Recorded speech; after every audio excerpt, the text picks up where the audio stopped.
Thanks very much. That's my speech done. There should be more happiness. Mic drop. I've had the opposite experience to Sophie in my life. I spent the first 18 years of my life learning ballet, and then the rest of my adult life trying to work out how to be sexy. But that's not what this speech is about. That's a whole other speech. No, this talk is about the John Lewis partnership where I work, and how for 100 years we have been experimenting with how to make people happy. But first I thought I'd just do a quick survey. Hopefully after 7 hours of being talked to, who thinks happiness at work is a good thing? Marvellous. Who thinks we've still got a bit further to go before everyone is happy at work? Great, more work to do. So hopefully some of these tips will be quite useful. First of all, though, I wanted to talk to you about my early years of career. This was me in my 20s. I'm not sleeping, I'm in existential despair. I worked for an unnamed large women's retailer, and I worked in the department in head office that dealt with jersey trousers, so like leggings and tracksuit bottoms and stuff. And for a while I was able to keep myself amused by the fact that I would have to answer the phone with "hello, soft bottoms." My friends thought that was pretty funny as well. No, they found it quite a lot. But after a while, that failed to disguise the misery that was surrounding me on a daily basis. And I thought, this is odd. You know, here we are working in clothes, and it should be fun, and yet people are throwing up before they come into work and trembling on the pavement before they enter the door, and having that absolute Sunday night pit of the stomach doom. And I thought, well, you know, if this is what it's like in fashion, which is meant to be fun, then maybe this is just normal. In fact, maybe this is inevitable. Maybe work is a deal where you exchange your happiness for money, and you use that money to pay the bills, and that's what adult life is all about, and hence head on elbow. And I spent probably 10 years of my career thinking, this is just normal, this is how everybody feels at work. And this is me now. Not every day, that would be annoying for all of my colleagues and everybody else. But I have found that work can not only be fun, but it can be a source of joy and pride and creative expression. And it can actually, if you enjoy your work, make you a better person. My husband definitely prefers this me to the other me, and certainly my children do as well. And so I became sort of evangelical about making work a more fulfilling and human place to be because of the ripple effect it can have on so many people. So happiness at work is quite a popular idea at the moment, but it's not a new idea. John Lewis and Waitrose is part of a partnership that was set up over 100 years ago by somebody called Spedan Lewis. Anyone heard of him? Don't know? Great. So hopefully you've heard of John Lewis and Waitrose. Anyone not? Thank goodness. So we are a business of about 85,000 partners, like myself, who co-own the business. We have about 450 stores. We turn over 11 billion pounds. We've got over 10 million customers. And we only really exist because 100 years ago, a man fell off a horse. And this is Spedan Lewis. He didn't look quite like that, but it's my artist's impression of him. Spedan Lewis was working in his father's haberdashery business in 1909, and it was on the original Oxford Street store. It was a silks and fabrics business. And in 1909, he fell off his horse. He was about 21 at the time. And he was injured so badly that he spent 2 years in a sickbed recovering. And it gave him a lot of time to think. And in the early part of the 20th century, there was quite a lot of stuff going on. There was quite a lot of social and political unrest. And he spent 2 years really thinking about why this was the case. And he recognized that social inequality was a really big part of the problems of society that he was seeing. And he also reflected while he was recovering that he, his brother, and his father took home more in profits from the business than did the 300 people who worked in the stores working for them. And he thought that actually not only is that unfair, but that is unsustainable, and society will break down if that continues. So he had studied natural science as a student and was really interested in sort of nature and how the principles of nature could be applied to business. And he wanted to see if he could create an ecosystem where all of the parts of the ecosystem were in balance and worked to improve the whole. So he wanted to run a giant experiment with the business to say, if you gave the business away to the people who worked in it, and you set it up such that it was designed to work for the benefit of everybody who it touched, employees, customers, suppliers, the community, would it sort of self-regulate like a massive sort of Earth experiment and improve and constantly improve and be resilient?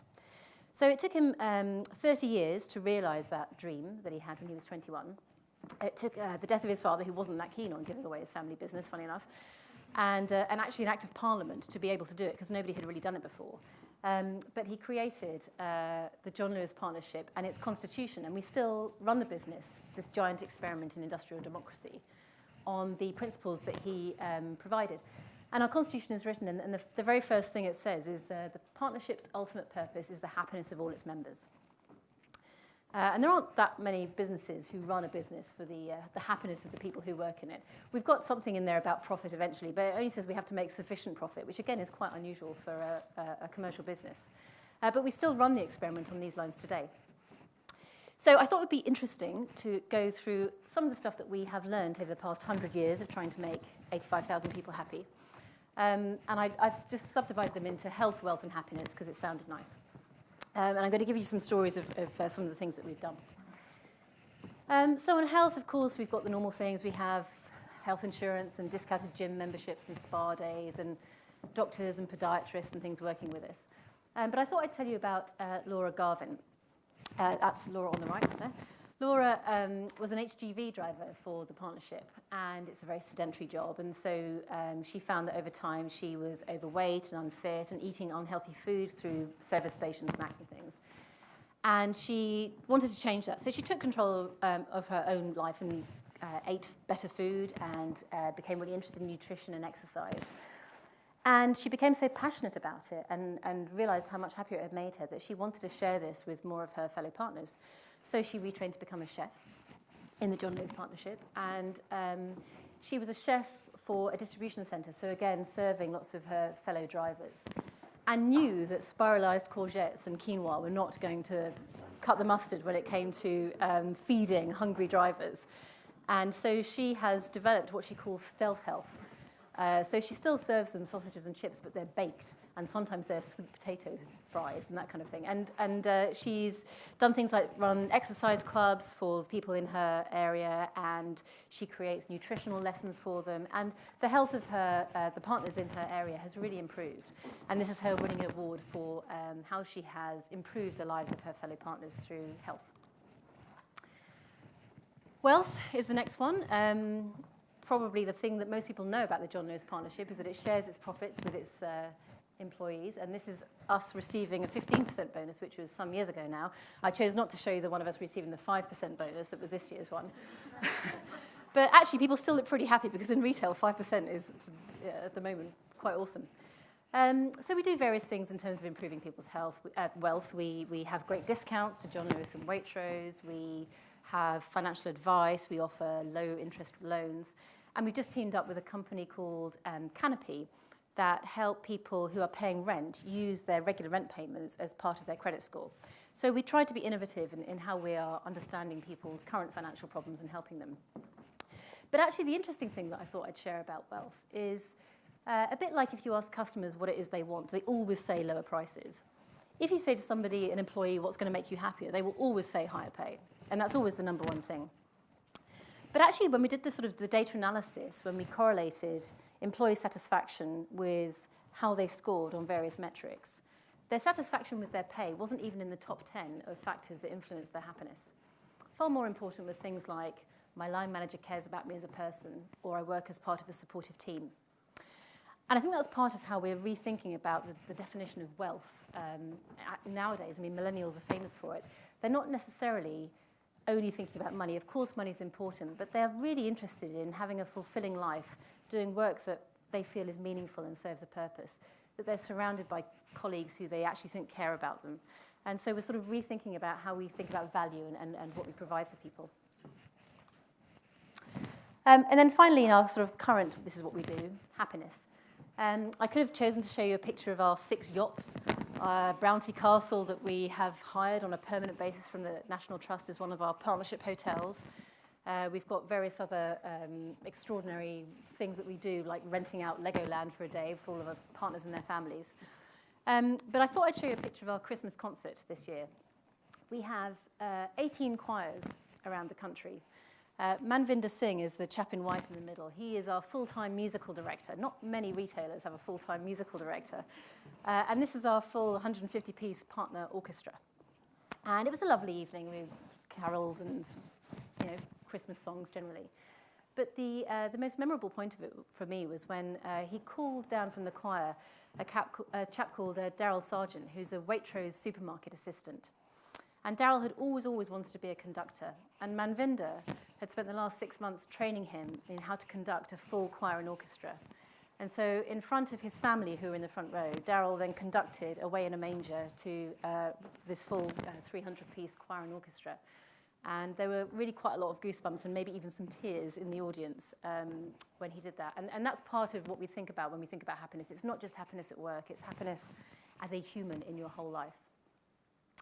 So that's a quick rundown of what we do at the moment. And before I go on to the next bit, which is what we're thinking about for the future, I thought I would just ask you to talk with your neighbour about when were you happiest at work and why was it the case that you were happy? If you could just spend a couple of minutes talking about that. It's brilliant that there's so much energy in the room. That at least says to me that you have at least at some point in your lives been happy at work. So that's fantastic. I'm not going to ask you why it was the case, but hopefully you've all found reasons why you were happy. So just wanted to give you a bit of an insight into how we're thinking about happiness for the next 100 years, or at least the next couple of years. Who knows what's going to happen in the future. But health, wealth and happiness can get you so far, and it's done as well for a century or so. Although I'm not sure if you were creating a company that was dedicated to making its employees happy, you'd necessarily choose to do it in retail right now. However, we motor on. Purpose. Everybody wants purpose at the moment. Everybody thinks purpose is a really important thing to have at work, and they're either discovering it or finding it or creating it or whatever. We've actually had a purpose for a century, which is to find a way of doing business where everybody benefits. So for us, it's as important as it ever has been, but we want to make sure that it's really relevant to the society in which we are operating at the moment. So when we were invented 100 years ago, there was no National Health Service, and so one of the things we did was create a free at point of need medical service for our employees 20 years before the NHS was invented. And one of the things that we are constantly doing is looking at the societal problems around us and thinking, what are the urgent needs now that our partners need us to do something about? And so mental health is one of the areas which is affecting so many people at the moment. And we're looking at how we could be as revolutionary in helping our people with their mental health as we were 100 years ago in helping people with their physical health, or being one of the first employers to offer paid maternity leave. So that's one of the things where we're looking at how can we make sure that our purpose is still really as relevant today as it was then. Learning. Everybody knows that reskilling is what we're all meant to be embracing with joy at the moment. But actually we recognise that it's a really important part of who we are as a business to make sure that the people who work for us are equipped to continue to work for as long as they need to. And we have tried various things, and we've been at the forefront of the government's work on apprenticeships, so that we've got hopefully 1,000 apprentices in our business by the end of this year. But we're doing much more than that as well. We've taken all of our HGV drivers, for instance, and helped them go through a program where they're not just drivers, they also are trained in how to install washing machines and how to install TVs. So the skills they learn are useful as the business evolves. And then as the sort of future of John Lewis and Waitrose gets reinvented for the modern world, we're looking at how we train existing partners to become fashion stylists or home designers or nutritionists. Now, it might be easier and cheaper to buy these skills in, and sometimes we may have to do that. But actually, we think it's our responsibility to make sure that the people who work for us are as equipped as possible in learning the new skills that they need for the modern world, and we've got a job to do in helping them. And then judgment. Everybody knows that one of the ways of being happy at work is having some control and autonomy over what it is you do every day. And running an 85,000 strong retail business where you're selling an awful lot of stuff every day requires a lot of tasks to be done, a lot of things to be ticked off. And without really intending it to happen, you can eventually end up in an environment where you've got just hundreds of tasks, KPIs, things to do, processes, rules, operating procedures. And you can become sort of swamped by that. And one of the things that, if nothing else we know about the future, is if you can write a rule for it, it will probably be automated at some point. And so we really want to understand where is it that people add value and how are they adding value, and are we helping them add the most value by helping them use their judgment rather than using a rule to decide what they're going to do. People have 86 billion brain cells in their head, and we want to make sure that they are using them by understanding the context, understanding what it is we're trying to achieve, and then using their own judgment in helping them decide what to do next rather than following a rule. So in this sort of area, we're looking at how do you remove KPIs, how do you remove policies and rules, how do you remove appraisals, how do you help people be freer to understand what it is they need to do and then work out for themselves how they're going to do it. So 3 takeaways that I just wanted to leave you with. The first thing that we've learned is that really people enjoy different things.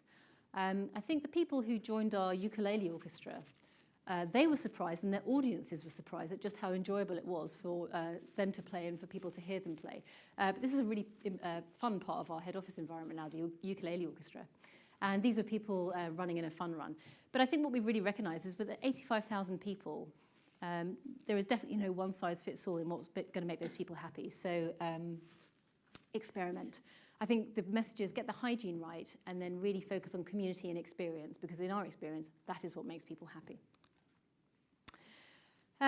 Secondly, even though we've spent a century trying to work out how to make people happy, we definitely don't score 100% on all our employee engagement surveys, although, of course, that's always the aim. I think, though, the important thing is to aim for 100% and realise that you're never actually going to achieve it, and embrace the dissatisfaction. Part of what makes us human is being dissatisfied. That's what makes us strive to be better. And really finding out what's at the source of that dissatisfaction is probably going to help you improve the experience for everybody, even people who think they're already as happy as they can possibly be. And finally, one of the things that we've worked out is a lot of the good stuff is free. Saying thank you is free. Having your manager recognise that you've done something really well is free. Having people around you know that you're caring for aging parents, or that you're about to get married, or that you've had a birthday, or that your child's about to start a new school. These are the things that actually make people feel happy and feel part of a community. And a lot of things like singing clubs or running clubs or exercise clubs, these are free to set up and free to do right now. And it doesn't take Brownsea Castle on Brownsea Island and a amazing hotel to make people actually happy. Feeling part of a community is what makes people feel happy at work, not just a cog in a machine. And that's probably the most important thing we've learned over a century of experimenting in how to make 85,000 people as happy as they can be. So my final question is, you've got 2 minutes, 47 seconds. What more can employers do to advance human happiness? And then as an extra bonus question, what gets in the way and how can you help to overcome those barriers so that you can advance human happiness in your organisations as well? Thank you very much.